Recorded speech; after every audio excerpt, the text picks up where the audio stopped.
How to fix the low call volume on Android. Hey guys, welcome back to the channel. If you are having troubles with a volume or low volume issue, here is how you need to fix it. First and foremost, tap on the volume button which should be on the side of your devices. Once you tap on the side button, it will open sliders for volume. Once you see the volume, tap on this slider button and you will see four sections. It is for alarm, notifications, music and call.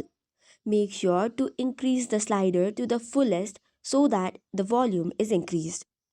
However, if you cannot find this option here, there's another way to increase the volume. Head over to the settings on the device, scroll down and tap on sound and vibration.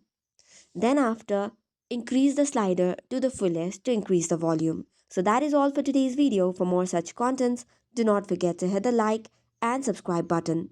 Thank you and keep watching.